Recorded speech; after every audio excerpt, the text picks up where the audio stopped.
सुवर्णप्राशन आणि या विषयावर मला थोडंसं बोलायचं आहे. सुवर्णप्राशन हे एक प्रकारे रसायनच आहे आणि सुवर्णप्राशनमध्ये सुवर्ण भस्म प्रामुख्याने वापरलं जातं अगदी कमी प्रमाणात. त्याबरोबर इतरही काही घटक वापरले जातात जसं की वेखंड आहे किंवा ज्येष्ठमध आहे, अश्वगंधा आहे, आवळा आहे, यांसारख्या वस्तू वापरल्या जातात. तर सुवर्णप्राशनच्या बाबतीत असा उल्लेख की ते गुरुपुष्यामृत योग जेव्हा असतो तेव्हा ते दिलं जावं आणि त्याचे काही थेंब फक्त सोडले जातात. आजकाल बरेचसे वैद्य हे करतात की त्यांचं व्याधिक्षमत्व वाढण्यासाठी, इम्युनिटीसाठी उपयोगी पडतं.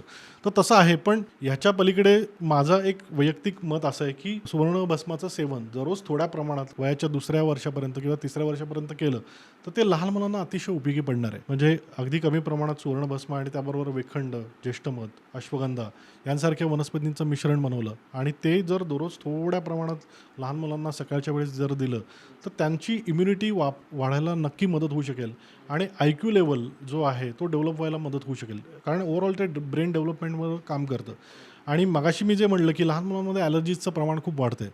तर त्या ॲलर्जीज कमी व्हायला सुद्धा सुवर्णभस्म हे आधुनिक काळातलं सर्वोत्तम औषध आहे, ज्याच्यावर कुठेही त्या ॲलर्जीजवर औषध नाही. त्यासाठी सुवर्णभस्म हे खूप सुंदर औषध आहे, की म्हणजे अगदी लहान मुलांमध्ये होणारे डोळ्याचे आजार असू द्यात, स्किनचे, त्वचेचे ॲलर्जी कंडिशन्स असू द्या किंवा वारंवार होणारा आपण उल्लेख केला त्याप्रमाणे सर्दी खोकल्याच्या तक्रारी असू द्यात, याला तुम्ही किती काळ औषध देणार आहात? त्याला एक कुठेतरी इन्बॉर्न इम्युन सिस्टीम व्याधिक्षमत्व निर्माण करणं हे गरजेचं आहे.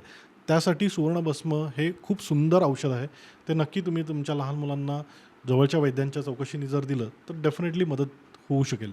आणि रोज त्याचं सेवन करणं हे उष्णता वाढवणं किंवा याला तसं काही प्रॉब्लेम होत नाही. हे सर्वोत्तम आणि प्रशस्त असं धातू सांगितला गेला आहे, जो सर्व धातू आपल्या शरीरातील सप्तधातूंवर काम करतं, जे शरीराला आवश्यक घटक आहेत त्यातून मिळण्यासाठी मदत होते. त्यामुळे सुवर्णभस्म डेफिनेटली तुम्ही देऊ शकता